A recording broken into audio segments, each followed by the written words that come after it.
Hey, Buff Nation, voice of the Buffs, Mark Johnson here. Coming up this week in the Buffalo Stampede, how about the cross-country program? It's like death, taxes, and winning championships. They win both the men's and women's Pac-12 championship. We're going to talk with head coach Mark Wetmore. Coming out the loss in football at Oregon, Coach Gary Barnett, Bobby Passavento join us. One of the coolest spots on campus, the football equipment room. Chris Downtis, who's the director of football equipment, he's going to join us and give us a tour. And we're talking men's basketball season just around the corner with assistant coach Rick Ray. That's all this week on the Buffalo Stampede. Dimitri Stanley's going to take it to the house. Place there is why he's one of the best linebackers in America. And there he goes! Touchdown! Right between the eyes from downtown. Attaboy Lolo. It's a winner for the Buffs.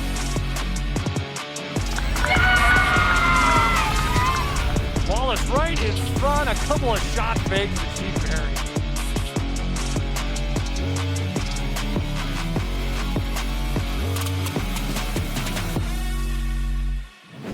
Abby Nichols, the Colorado senior. This is just a victory lap for her. Covert is going to be second, 1-2 for Colorado. So Colorado, I believe, Tom, gets 5 home in the top 12, and that should win a team championship for the Buffs.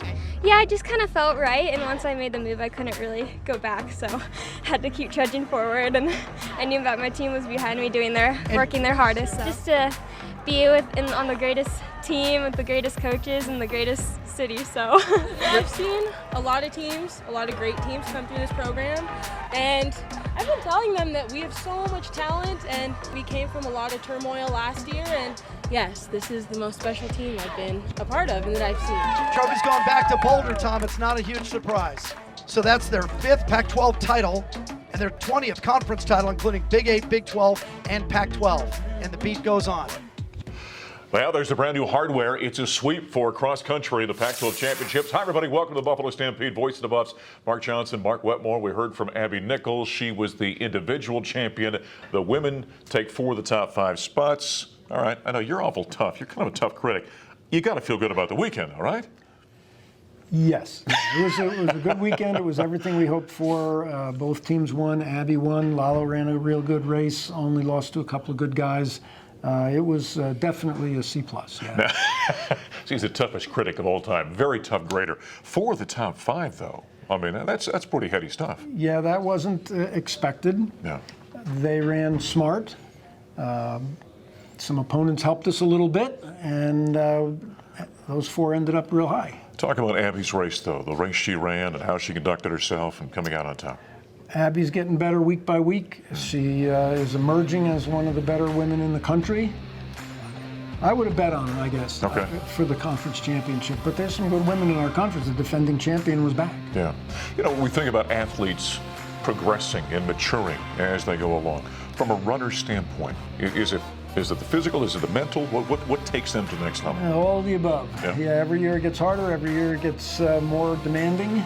And some athletes reach a ceiling and can't go any farther. The beauty of Abby and all the other great runners that we've had here is they don't hit the ceiling. So the Buffaloes take home the crown, both the men's and women's side. That's becoming a regular occurrence in the Pac-12, that Mark Wetmore and the Buffaloes sweep. And we also were able to hear from a man who did very well. Eduardo Herrera finished 3rd on the men's side. Herrera's going to hold on for 3rd. You go ahead and count them. Count 5 jerseys for Colorado. It was good for me, and I think after 4.5K, I try to make a move to separate myself from the group and try to give the guys a chance to do their part. I think I'm very satisfied with team win, and I take that over an individual winning day. They're good runners, so. 6 of these guys in the top 13 of the entire conference. That is really an achievement. Yeah. That's great. I'm proud of my team. Been working hard throughout the season, and the work paid off, so it definitely showed today. I see it in training, and I think this team is special, and we're capable of doing bigger things here in 3 weeks, so I'm excited for that. Obviously, we're shooting for the best, and that's an NCAA title, so. Congratulations on a team championship, and another one for Wetmore. He's unreal. The Wetmore factor, baby. There it is. Lalo takes the trophy back to Boulder. Hold it up high. Yeah, our graphics crew is going to have to get after that and add another championship for both the men and women as we continue here with the Wetmore factor. I like that. Give us a scoop here. What's the Wetmore factor? I don't know. I hear about that, but I haven't noticed it in the rest of my life. I think it means that we tend to have luck at the latter stages of the season. Right. Like I said, I'd like to have that luck elsewhere in my life. How about Eduardo? How about the race that he ran? Well, Lalo ran hard. He stayed up in it the whole way. He took his share of pulling the race, as they say. The two guys that were in front of him are real good runners. Those guys have been banging heads for a couple of years. Yeah. Now, I remember last week we talked, and I asked you about the course. You said it's all flat. Yes. How'd the course play out? It was as flat as we expected, okay. But a little damp. And they had some moisture and the Utah State meet a few days before. So it wasn't as pristine and perfect and tracky as I expected it to be, which I was happy with. Yeah. Now the Buffaloes have got to go back, by the way, next Friday for the regional championships. You're back in Utah, but not in Salt Lake City. You're in Provo. Yeah, fly into Salt Lake City. We're getting to know it real well, but drive down to Provo. Similar course, on a golf course, flat, a few bumps. Okay. We've been there before. All right. I know for you, we've talked about it. This is a building process, isn't it? And the hope is that you're in the national championship and winning a national championship. We would like to be our best on that third weekend in November every year, the NCAA. Well, you have to get there, and that requires 10 days from now up in Provo. All right. Well, we're looking forward to it. That is a week from Friday. The Buffaloes being the regional championships in Provo, Utah. Congratulations. And, get the crew working on that graphically. Thank you. That's Mark Wetmore. And the cross-country team sweeps the championships in the Pac-12. Coming up next, we're talking football here on the Buffalo Stampede.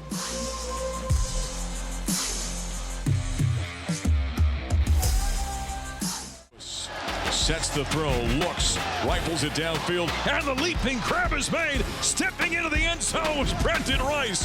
Oh, what a throw. Holy cow, touchdown, Colorado. That was one heck of a catch by Brendan Rice. He had a 102-yard day as the Buffaloes fall 52-29. The 7th-rated Oregon Ducks here in Eugene. Hi, everybody. Welcome to the Buffalo Stampede. Coach Gary Barnett, voice of the boss Mark Johnson. Colorado with over 300 yards of offense did score 29 points. Now, on average, that's not that great. What the Buffs have done this season, that's an offensive explosion. Did we see growth today? I think we saw growth. I was probably most impressed with the offensive line because as maligned as they've been and with everything that's happened to them this week, as we went through our broadcast, I don't think we ever mentioned, boy, our line got beat up there, or we missed this. We didn't talk about it because it probably didn't happen very much. So I was proud of those guys. The penalties were an issue, I think, and possibly, does this game get decided by the number of penalties that we had? Probably not, but it could have. Right. If our defense was playing the way we had most of the year so far, then this game could have been a tighter game. And who knows, you get to the fourth quarter and scores tight, anything can happen. But I do think we saw growth. I thought we did a good job with our game plan, getting the ball out of Brendan Lewis's hand and into quick receivers. Thought we did a good job there. Buffaloes gave up 6 sacks a week ago at Cal, only 1 today against Kayvon Thibodeau and that defensive front. That's pretty impressive. Brendan Lewis, you mentioned it. They did a good job of getting the ball out of his hands. He did a good job of getting the ball out of his hands this game. Yeah, he did. I mean, the game plan was they gave him those kinds of throws, and for the most part, he was able to execute those things, and it made a difference.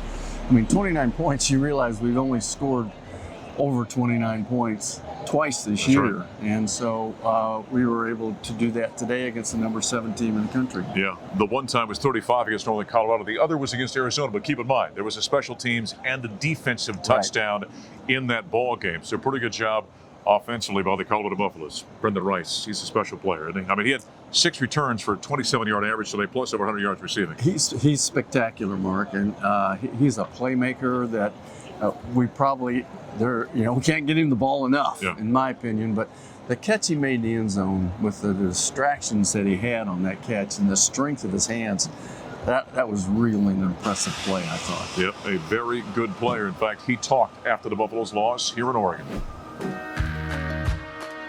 Oh, yeah, of course, we had a loss today, but you saw a lot of growth from our O-line to our QB to the receivers to all of us in general, even our run game. Running backs were making catches. They were running the ball explosively. Our line got the push. They were creating holes. So you just saw that jump from us as an offense, as a whole group as an offense. But yeah, there's no moral victories. We didn't get the win, so that's all that matters. I mean, I'm happy for Bilu. I'm happy for, that first touchdown, I believe it was Ty. I'm happy for Alex on that second touchdown. I'm happy for everybody who just went out there and balled out. Like, it feels good after all the struggles and just to see everybody come about and make plays. And that's what we've been looking for as an offense, because we know we're explosive. We know how we have the capability to do these things. It's just a matter of going out there and doing it. Now, Brendan Rice after the ball game, again, 102 yards receiving and 1 touchdown with the Colorado Buffaloes. Will continue here in the first segment of the Stampede. Quarterback Bobby Passavetto joins us. He was working the sidelines for us in Colorado Football Network. Well, what's your takeaway from this ball game? Well, we talked about small victories, and that's where we are in the season right now, and I think there were some today. I definitely found out Brendan Rice is a heck of a football player. We also saw Brendan Lewis do some pretty good things with the football from the quarterback position as well. So you can build off of those. The offensive line played pretty well considering what we were going up against today. So there were some small victories that we can build off of. Yeah, I think so. Now that defense gave up some plays, albeit Oregon is a very dynamic offense. A lot of skill on that football team. But that's something I guess I didn't expect coming into this ball. Well, we were missing a pretty key guy that a lot of those guys rally around. But, give Oregon credit. I mean, their quarterback played really well. They ran the ball well, and they did really well in the passing game, making good decisions. Not a lot of mistakes. Didn't turn the ball over. So they're the number 7 ranked team in the country for a reason. Yeah, without question. Buffaloes did not have Nate Landman out with a shoulder injury, and obviously when you take that guy, maybe the best linebacker of the Pac-12, a guy that's the defensive leader, you take that kind of voice out of any unit. I don't care who you are. It's a little tough to overcome. Not that Robert Barnes, those guys didn't play well at his place, but still, that's a big loss. Yeah, not taking away anything from those guys, but Nate Landman is the defensive leader, maybe just the overall team leader too. So, guys rallied and they played hard, but when you're missing one of the best linebackers in the country, it's going to take a toll on your team. There's an old line I heard years ago I always loved. How do you eat an elephant one bite at a time? All right? This lack of offensive season has been an elephant. They took small steps. Can you build on this now going home for the homecoming game next week? You'd like to think so. I mean, I think they found some ways to get the ball down the field and get it out of Lewis's hands quickly and build up his confidence. So you got to keep doing that and keep him confident. All right, quarterback, our sideline reporter, Bobby Passavetto is the Buffalo 52-29 here at Autzen Stadium in Eugene, Oregon. Coming up next, an area you never see, fans never get a chance to see. That's the equipment room, and what those guys do, we're going to talk to them next here at the Buffalo Stampede.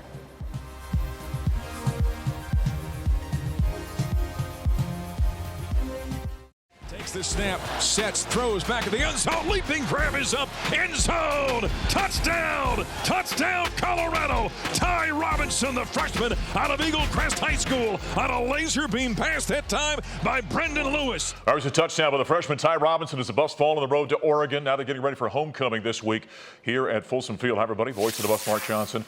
Chris Dount is joining us. You might not know that name. He's an incredibly important part of what goes on here at Colorado. Director of Football Equipment. That's a big gig, man. Absolutely. Is this the fun house behind us here? This is awesome. The International Swag Palace of the Pac-12. How long you been here? Where'd you come from? This is my 3rd season here at Colorado. Before that, I was at Stanford for 3 years. All right. And then before Stanford, spent 11 solid years at the University of Pittsburgh. Okay. Interesting. How do you get into working with equipment? You know what? It was a total accident for me. Started as a work-study job. I was doing laundry with football GA in my undergrad, and then they invited me to come back the next year and jumped into training camp with them, spotted footballs, and then started working footballs in and worked on helmets and never got out of it. Interesting job a lot of people don't think about. What we got here, these racks back here, really kind of interesting. I want you to come on down here because you've got, this is the team rack, or what do we call this right here? So this is just our Space Saver storage system. Okay. This is pretty much where we keep everything organized and locked up. The aisle we're going to go in right now, one big part of it is we do our pregame prep in this room. We like to keep everything back here out of the locker room. So what are we looking at here? So we've got 5 aisles of what we call player bins.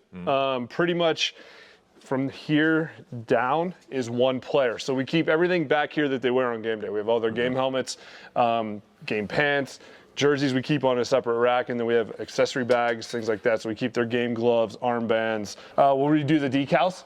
We don't like to have old Ralphies with scuffs or anything on there for games, so we'll peel all the Ralphies off every week, put new Ralphies on them, and then we also take care of any stickers that are on the back. So player number, Pac-12 logos, things like that. If the bumpers get scuffed up or tore up, we'll replace those as well. I mean, this is a process. This isn't just a one-man job. You've got an entire crew that's working on I've got a really good crew. I'm very fortunate. I like to say I got the best crew in the country. Yeah. Luke Westall is my assistant, and then we have Devin Kramer, who came to us as an intern this year, and then we have 10 kids as well that help us out every day, and it's all hands on deck. Yeah. All hands on deck. This is fascinating stuff they do here in the equipment room. We're going to continue talking about this. But by the way, Isaiah Lewis, who played some pretty good football this past week in the loss to the Ducks, we heard from him after the game. I think it came down to executing our assignments, paying attention to details. It's something that our performance today was pretty unfamiliar, I feel like, overall. So it'll definitely be easy to go back, take notes, and not make the same mistakes again.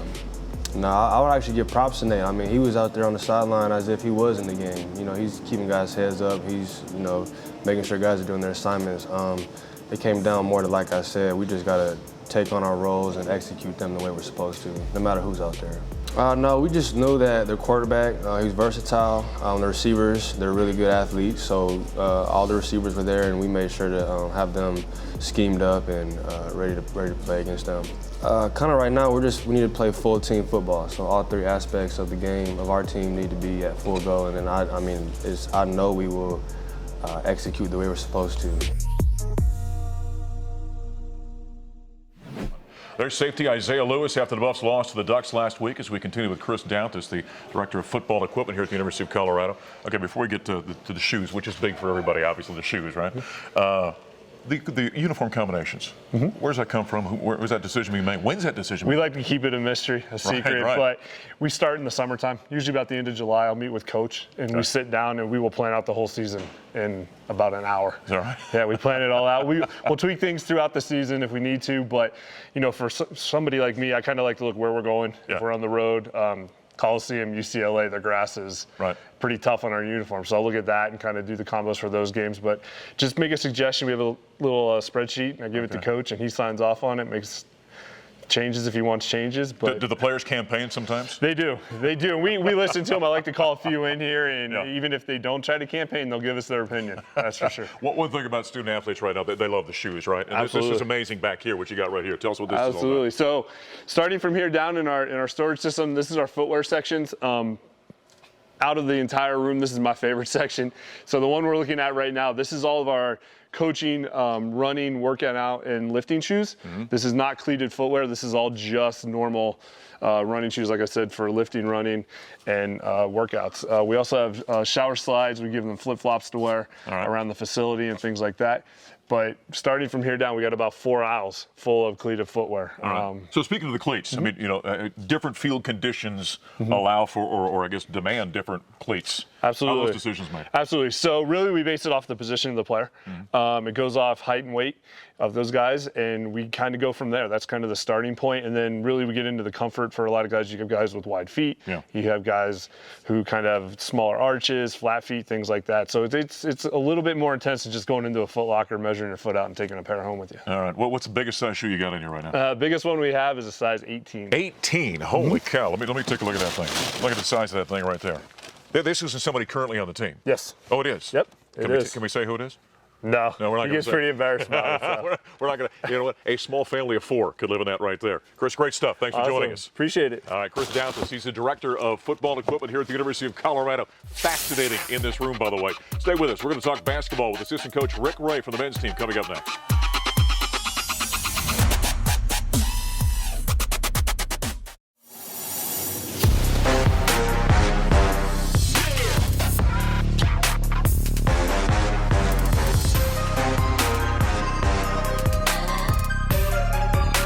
So the Colorado basketball team gets its season underway with a couple of exhibition games. There we saw some highlights from the victory over Colorado School of Mines back in the Stampede. Voice of the Buffs, Mark Johnson, assistant coach Rick Ray. We're standing in front of the NBA wall, which, by the way, is being updated. As you can see, look at Spencer Dinwiddie. You got them in the Wiz. How about McKinley with the Minnesota Timberwolves?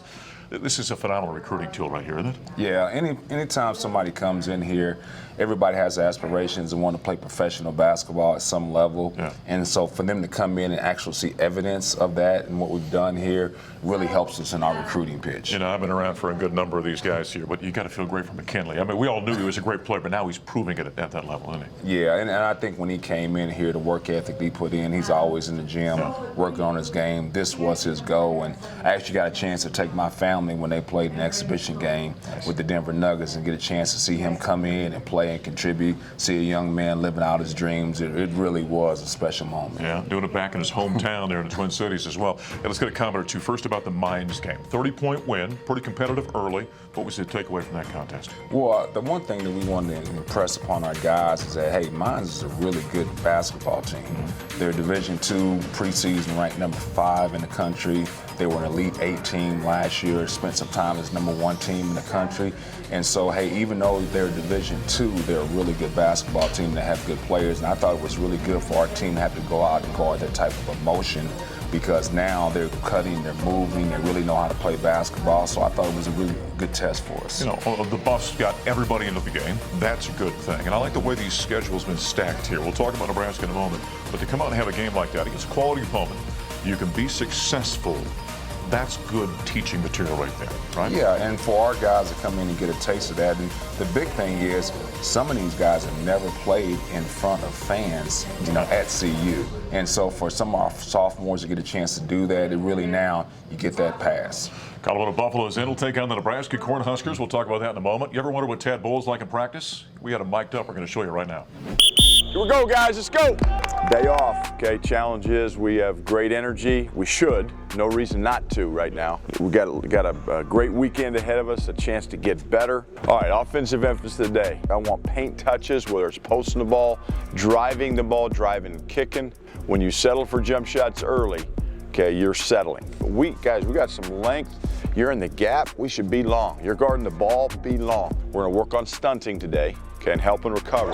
Oh, go again, go again, go again. Let's go, let's go, let's go. Stay wide, stay wide, stay wide, stay wide. Bennett, get the ball over here. You're not gonna go from right there. What if this guy fades? You gotta get the ball where you need to get the ball, right there in the slot. You gotta bring it. The coaches can't bring it. Guys, we ain't scored a point, got a rebound, and since we've been here. So you have to bring it. You have to bring the energy, okay? You guys have got to find your voice and hear your voice. All right, let's go. Let's get after it, guys. Good, good, good. Nice. Shoot that. Julie, you got to shoot that. And guys, if we don't have anything, we just go right into motion, but you got to know clock. But do not catch it and hold it, because you hold it, they load up. All right, circle it up. Circle it up. Here we go. Good, Armando. Go, go, go. Quick, quick, go. Good. Wow, come on, Will. Two-handed rebound. Good job. Great job. I like it. Should never have a two-sided break on a make. Otherwise, it's just laziness. What if this gets intercepted? What do they got? They got a layup. Rebound. Swing, stay. Swing, stay. Now we have a two-man game, kind of corner empty right here. Depending on how this guy's being guarded, you have to have a good angle. We want it in the slot. Okay, you can roll right in here, you can get to the rim, or Tristan, you got your three right there with a pick and pop. Read this guy. If this guy's top blocking you, don't fight it, just back cut, and we'll play out of the other two. Okay, so we read screens offensively, defensively, change up how you're guarding it. Okay, here we go. One, two, three, it's off. There's Coach Boyle, mic'd up at practice here a few days ago, so we continue with Rick Ray, assistant coach for the Buffaloes. All right, now we move on to the Nebraska game. Okay, now you guys go out and you play a veteran team from a Power 5 conference, and I loved what Tad said in the post game. Buffs get beat, he says, that was good to get us smacked in the face a little bit. Good teaching material right there. Kind of explain what he was talking about. Yeah, it's good medicine for our team. I think sometimes, when you take that cough syrup, it doesn't taste good, but it's going to end up effective and helping you down the road. And I think this is where it's going to be really good for us, is our guys going out and playing against good competition like that.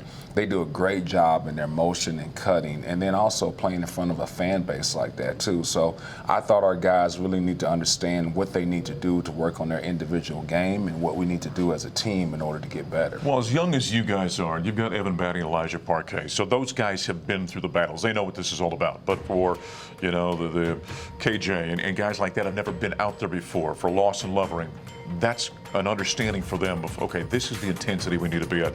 And things move a whole lot quicker when you're playing at this level. Yeah, the reason they're here at Colorado is because they were really successful in high school. Yeah. But the things that you were able to get away with at high school, you can't do that at this level. And so we always talk about, hey, 3% of guys that play high school basketball move on and play collegiate basketball at any level. and then only 1% move on to play Division I. So what that means is 99% of the competition you played against wasn't very good. Buffs did rebound well in that ball game. They took care of the ball after some early mishaps relatively well. Where were the issues defensively? Well, for us, I think the number one thing is challenging their three-point shooters. And so knowing like the time and distance as far as like being able to close out and take away people's shots, sometimes we overhelped. Sometimes we didn't challenge a shot. Sometimes we got screened. And so when you're playing against a team like that can really shoot the basketball with all their actions, being there to play the shot, I think, was the most important thing. All right, so those are the lessons the Buffs got to learn because it's not long. November 9th, they got Montana State coming in for the regular season opener. Thanks for being with us. Thank you. All right, assistant coach Rick Ray, as we put a wrap this week on the Buffalo Stampede television show. Voice of the Buffs, Mark Johnson. Thanks for joining us. We'll talk to you next time.